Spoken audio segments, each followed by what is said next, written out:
अस्सलाम वालेकुम दोस्तों, आप लोगों को पता है मैंने बहुत पहले प्रेडिक्शन की थी, तकरीबन 2 महीने पहले जब ये आयतुल्लाह अली ख़ामनेई के ऊपर हमला नहीं हुआ था तब मैंने ये बात की थी। उसके बाद भी मैंने आप लोगों को बार बार बताया था कि ये ख़ुद हमला करेंगे। मैंने कहा था मस्जिद बैतुल मक़दस पे हमला करेंगे, वो भी हुआ। ईरान पे नाम लगाना था, ईरान पे नाम लगाया इन्होंने। अभी ट्रंप के ऊपर हमला हुआ है, मैंने ये भी आप लोगों को बहुत पहले कहा था, आज वो भी हो गया। तो इसके ऊपर हम तज्ज़िया कर रहे हैं। हमारे साथ हमारे अंकल बैठे हुए जी, अपने तरफ कराइए। अस्सलाम वालेकुम। खालिद फ़हीम नाम है मेरा जी। देखिए, सबसे बड़ी बात यह है कि वाइट हाउस में चिड़िया का बच्चा पर नहीं मार सकता। वहाँ पे इतने सारा एमुनेशन ले करके और पैक होकर के वो अंदर चला गया और उसने फायर भी कर दिया और निशाना भी उसका ख़ता किया। ऐसा निशाना कैसे ख़ता होता? मारना तो सीने में मारता या सर पे गोली मारता। वो तो अंदर जा ही नहीं सका ना, वहाँ पर सिक्योरिटी गार्ड के ऊपर हमला किया उसने। तो भाई पहुंचा कैसे? वो इतनी बड़ी जगहों से गुजर करके आया है। ये सब कुछ शामिल होते हैं कि दुनिया को दिखाने के लिए ट्रंप पे हमला हो गया। ट्रंप साहब की जो शोहरियत गिर रही थी ना शायद, तो उन्होंने अपने आप को बचाने के लिए ना सारे काम किए और इल्ज़ाम आ जाएगा जी ईरान ने किया है। अच्छा, अभी ट्रंप ने जो है वो प्रेस कॉन्फ्रेंस की है, उसमें कहा है कि ये ईरान की तरफ से हमला नहीं है, ये जो खुद साख्ता एक हमला है। अच्छा, जो बंदा है वो स्कूल टीचर है, वो मतलब एक प्राइमरी टीचर बताया जा रहा है। टीचर के पास असला कहाँ से आ गया? हाँ। नहीं, असला वहाँ सबके पास है, हर एक के पास है। फ़कीर के पास भी मसला है, सबके पास असला है। ऐसे ना असले का मतलब नहीं है, वहाँ तो लाइसेंस मिल जाता है। जो लोग वहाँ पे टैक्स पेयर होते हैं उनको असला मिल जाता है, लेकिन चलाने वाला इतना अनाड़ी था कि उसको ये नहीं पता कि मुझे मारना क्या है। कम से कम जूता ही मार देता ताकि ट्रंप का मुँह फट जाता। नहीं वो मतलब ये हुआ है कि वो जो वहाँ पर सिक्योरिटी लगी हुई थी ना, तो सिक्योरिटी के ऊपर उसने जो है वो मतलब वहाँ से उसने क्रॉस किया है और वो लेके भागा है। मतलब दूर से एक बंदा, एक इतनी बड़ी जो G3 पता नहीं कौन सी थी, M4 थी आई थिंक, वो लेके वो आ रहा है। सिक्योरिटी वालों ने पहले क्यों नहीं उसको रोका? वो अचानक से भागता है, भागते हुए फायरिंग करता हुआ जाता है और वहीं पर वो मतलब ट्रंप तक तो नहीं पहुँचा वो। लेकिन मसला ये है कि एक चीज़ ये भी कही जा रही है कि वो टीचर जो था वो उसी होटल में जो है वो रिहाइश पजीर भी था। एक टीचर के पास इतने पैसे कहाँ से आए कि इतने महंगे होटल में वो रह रहा है? ये भी बताएं। वहाँ पे हर कुछ हो जाता है, इसलिए कि जो आदमी टैक्स पेयर होता है तो उसका जो है हाथ कैश में नहीं होता, वहाँ तो हर चीज़ क्रेडिट पे होता है। उसने क्रेडिट कार्ड जमा कराएगा और बैंक होटल में रहने की उसको परमिशन मिल जाएगी। ये 50 लेयर्स हैं सिक्योरिटी की। बाहर से अंदर कैसे दाखिल हुआ, पहली लेयर कैसे क्रॉस की, ठीक है, फिर उसके बाद जो ये 48 या 49वीं थी या 50वीं लेयर थी, ये वहाँ तक दाखिल कैसे हो गया? ये सवाल जो है समझ में नहीं आ रहा। मतलब ये है कि जो उसकी शहरियत गिर चुकी थी ट्रंप की, अब उसको उठाना भी तो है ना। ये ऊँचे हथकंडे इस्तेमाल किए जाते हैं कि यार के मेरे पे हमला हो रहा था, मुझे बचाओ, देखो मैं जो हूँ ना अपने मुल्क के लिए बड़ी खिदमत अंजाम दे रहा हूँ, अगर मैं मर गया तो मेरे बाप फिर कोई नहीं। ये सब एक चाल होती है, मतलब मोदी टाइप का जो है वो हरकत की है। बिल्कुल जैसे नरेंद्र मोदी करते हैं ना कि भाई वो पहलगाम करा देगा, कभी कुछ करा देगा, पाकिस्तान ने कर दिया, वैसे इसने ईरान का नाम ले देगा कि ईरान ने कराया। अगर ईरान नहीं कराना होता तो भाई ईरान कब्जा ना कर ले आपके ऊपर। अच्छा, एक बात बताएं, अगर एक स्कूल टीचर, क्योंकि इससे पहले भी ट्रंप पे हमला हुआ था और एक इसका कोई बंदा था जिसको मार दिया गया था, वो भी कोई स्टूडेंट था, इंजीनियर था, इसका मतलब है कि आपकी आवाम आपसे नाखुश है, जब भी आपके ऊपर अटैक कर रही है ना। बिल्कुल ठीक है, तो ऐसी सिचुएशन में आपको तो गैरत खा के उतर जाना चाहिए। तंग कर रहे हैं, ये सीट ऐसी है, इस पर से कोई आसानी से उतरता नहीं है, ये चिपक जाती है। जैसे पाकिस्तान में लोग चिपके हुए ना सीट पे से मर रहे हैं, लेकिन नहीं, मैं छोड़ूंगा नहीं। मस्जिद का जो मौलवी हो नमाज़ पढ़ाऊँगा, लेकिन छोड़ूंगा नहीं। मेरी टांगें सीधी नहीं है, उससे खड़ा नहीं हो जाता। लेकिन जिसको मौका मिल रहा है ना, वो हर आदमी कह रहा बस मैं ही हूँ, मेरे पीछे कोई भी नहीं है। मतलब शैतानी कुर्सी है ये। वाह, शैतानी कुर्सी है। वो एक कुर्सी का खेल नहीं होता कि वो म्यूजिक चल रहा होता है, जैसे ही म्यूजिक बोला जो कुर्सी में बैठ गया ना वो बच गया। म्यूजिकल चेयर चल रही है, म्यूजिकल चेयर चल लेकिन रही है। यहाँ पर ये कि वो बैठता है तो अपनी तशरीफ के ऊपर जो है वो गोंद लगा देता है, बैठूं तो हिलू नहीं है। ऐसा ही हो रहेगा है ना ये। अच्छा, तो अब ये सवालात बन रहे हैं कि मतलब ये सारा मामला हो गया। वालेकुम सलाम। कि लोग कोई भी आते हैं चिपक जाते हैं आवाम। अब कल ईरान का वफ्द आया, यहाँ पर आया, अमेरिकन जो है वो सफ़ीर आने थे, उनसे मुलाकात किए बगैर वो अपना जो वो पर्ची दे के यहाँ से चले गए, ओमान चले गए, मस्कत में अभी हैं, ठीक है। उसके बाद एक और सुनने में आ रहा है कि दोबारा से वो पाकिस्तान आएंगे। तो अब वो कह रहे हैं कि भाई हमें तो उनसे बात ही नहीं कर रही। ट्रंप ने क्या कहा ऐसी सिचुएशन में, यार मैं 17-17 घंटे जो है ना वो फ़्लाइट नहीं कर सकता, ना अपने बंदों के पास इतना मेरे टाइम है, आपको जब बात करनी हो आप हमें फ़ोन करें, हम पहुँच जाएंगे। ये बात करने का मकसद क्या है? आप निगोशिएशंस करना चाह रहे हैं लेकिन आपकी बदमाशी जो है वो पीछे से नेतन्याहू जो है वो आपसे करवा रहे हैं। ट्रंप चाह रहे हैं कि मैं जान छुड़ाऊँ इससे, लेकिन वो फंसा रहे, देख एप्स्टीन फाइल में लीक कर दूंगा। क्या कहेंगे? लेकिन करना क्या है, जो वहाँ से इसराइल बोलता है ना वो ये साफ कर रहे होते हैं। इनकी आवाम इनसे बज़न है, ठीक है ना, इनकी आवाम इनसे बज़न है, लेकिन ये कह रहे हैं नहीं मैं नहीं मानूंगा ना, कुछ भी हो जाए जो वो कह रहे हैं ना बस मैं वही करूँगा। अच्छा हाँ, जब मैं ना मानूँ ना उसमें यही नुकसान होता है। सही। तो उसकी शहूरियत है वो बहुत नीचे आती जा रही है आज तक, इतना ट्रम्प को पता है। नहीं तो शोहरत तो उसकी नीचे चली गई है, -17 पर आ गई है। अब मेरा ख्याल में ये चाह रहा होगा -100 तक मैं लेके जाऊँ तो किसी तरीके से। हो सकता है कि वो कल को रात को सोते हुए शराब के नशे में छत पे से नीचे गिर पड़े, कहते हैं कि रानी सद ने गिराया मुझे।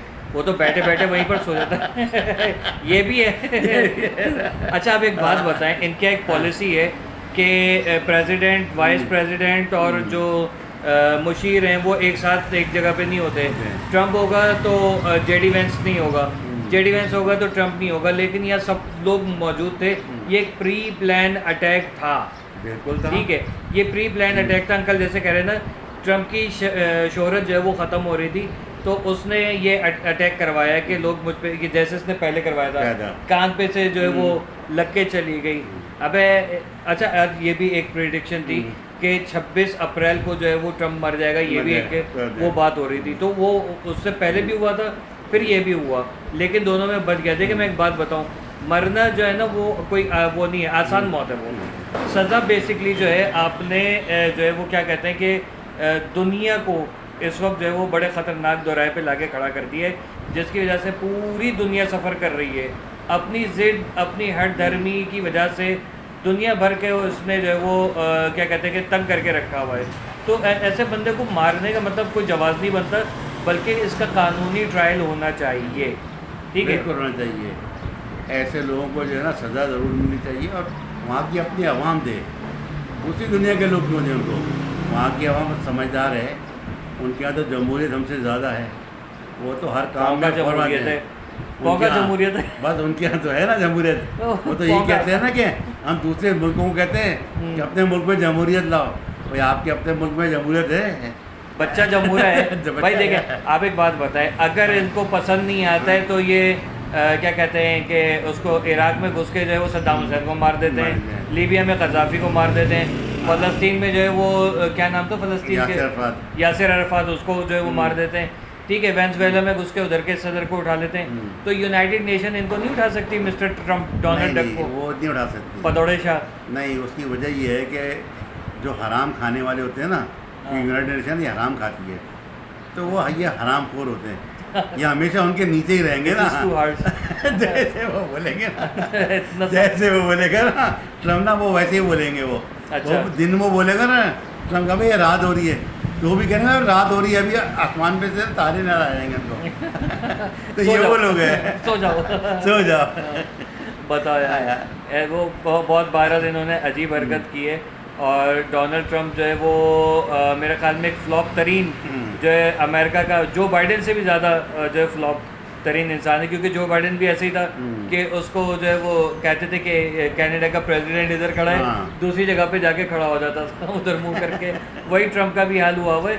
लेकिन मेरे ख्याल में जो है ना अमेरिकन पॉलिसी जो सिस्टम है उसको खुद इसको अरेस्ट करना चाहिए एज सुन एज पॉसिबल, कि दुनिया के अंदर जो है वो इस वक्त कहत साली पड़ रही है, आप अनाज नहीं बेच सकते, आप फ्रूट्स हैं, गोश्त है, खाने पीने की अशिया नहीं बेच सकते, मेडिकल जो है वो गया, सैमसंग परेशान है कि भाई हम सैमसंग नहीं बना पा रहे हैं, ताइवान परेशान है कि हम जो है वो ये जो इलेक्ट्रॉनिक चिप्स होती हैं वो नहीं बना पा रहे हैं, ठीक है। मौसमी तब्दीलियाँ वगैरह जो आर्टिफिशियल इंटेलिजेंस के थ्रू किया जा रहा है, वो सब चीज़ें ख़त्म होनी चाहिए। और डोनाल्ड ट्रंप जो है वो, या अमेरिका में कोई भी आए, अब मेरे ख्याल में यंगस्टर आना चाहिए, क्योंकि ना जॉन कैरी आए, ना तो ओबामा आना चाहिए, ना ही जो है वो हिलरी क्लिंटन आए, ना ही क्या नाम है उसका जो बाइडेन आए, ना ही ये साहब आए, ठीक है, और ना ही बिल क्लिंटन।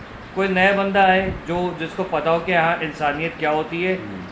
अमेरिका को या अमेरिकन को या इंडिया को या इंडियंस को किसी कंट्री से कोई नुकसान नहीं है। आप अपना जो आपका प्रेसिडेंट है, आपका सिस्टम है, वो खुद आपका दुश्मन है। क्या कहेंगे? बिल्कुल है, बिल्कुल है। असल में ये तो पहले से जो है ना रेस्लिंग कराते थे, मिली भगत होती थी, तुमने कुछ पैसे दिए उसको चित करवा दिया ये तो वो आदमी है तो ये जो आदमी तक बिकाऊ माल हो, हाँ। वो तो लोगों ने अमेरिका का सदर बना दिया शुक्र करें कि वो अमेरिका को नहीं बेच रहा कि अच्छे पैसे मिल जाए ना, हाँ। तो वो तो अमेरिका को भी बेच दे, वो कहेगा यार चलो मुझे अच्छे पैसे मिल रहे ऐसा ही होता है। हाँ ना, ये काम ही यही करता था। अभी भी तो इन्होंने जो ईरान पे हमला किया था, उस पर जुआ खेला था 400 मिलियन का, वो इनको मिले, ठीक है। तो मतलब ये फिर कहते हैं कि यार मैं जंगबंदी कर रहा हूँ, पेट्रोल के रेट नीचे आ जाते हैं, वो उससे फिर जुआ कमाते हैं बच्चे अच्छा खासा।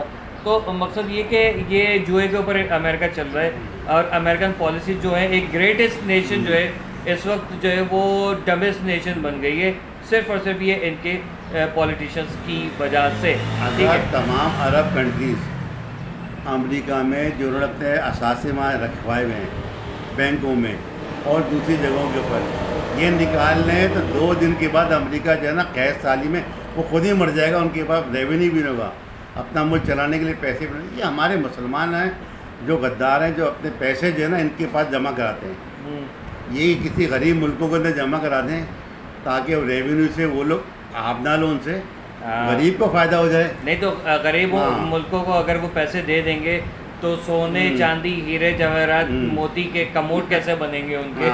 उनके तो कमोड भी सोने के हीरे लगा हुआ है। मतलब आपके ये नहीं सोचते कि आपके जो सॉरी टू से आपके पिछवाड़े से निकलना वही है जो आम आदमी के निकल रहा है। तो आप सोने का कमोड बना लें, सोने के पानी से तशरीफ धो लें, बदबू वो उसने फिर भी मारा, ठीक है। तो ये हमारे जो है वो बहरहाल दुनिया का इस वक्त फंडा चल रहा है। अल्लाह हम सबको अपनी हिफ्ज़-ए-मान में रखे, और मेरे ख्याल में जो है वो जंग बंदी उस वक्त होगी जब मेरे ख्याल में ट्रंप को और नेतन्याहू को अरेस्ट किया जाएगा, ठीक है। इन दी एंड आखिरी कोई बात कहना चाहेंगे भाई? हम तो यही कहेंगे कि अगर दुनिया में आप इंसाफ कहते तो हो लेकिन ख़ुद इंसाफ करते नहीं हो, जिस दिन आपने इंसाफ करना शुरू किया ना तो आपको पता चलेगा इंसाफ होता क्या है। बिल्कुल, सिर्फ कहने से इंसाफ नहीं होता, अमल से होता है। बिल्कुल। और मुसलमानों का ईमान है इन्नमल अमालु बिन्नियात, हम लोग का दावा नीयतों के ऊपर है। इनकी नीयतें ख़राब हैं, ये हर दूसरे ममालिक को जो है ना हमेशा से जो है ना परेशान करते हैं, फिर जब दूसरा आदमी को तंग करता है तो कहते हैं यार देखो ये गलत काम कर रहा है अपना नहीं सोचते कि हम क्या कर रहे हैं उनके साथ भाई तो है ना, मैं कहता हूँ अक्सर कि गलती और तशरीफ हमेशा दूसरे की नज़र आती है, वही हाल है। चलें वीडियो को एंड करते हैं। Thank you so much uncle, बहुत बहुत शुक्रिया। आप कुछ कहना चाहेंगे? नहीं? अच्छा ठीक है, ओके जी। तो कैसा लगा कमेंट सेक्शन में बताइएगा, लाइक करें, शेयर करें, कमेंट करें, चैनल को सब्सक्राइब करके बेल आइकन दबा के ऑल पे क्लिक करें। मेरा व्हाट्सएप चैनल, टिकटॉक अकाउंट और फेसबुक अकाउंट ज़रूर फॉलो करें। अल्लाह हाफ़िज़।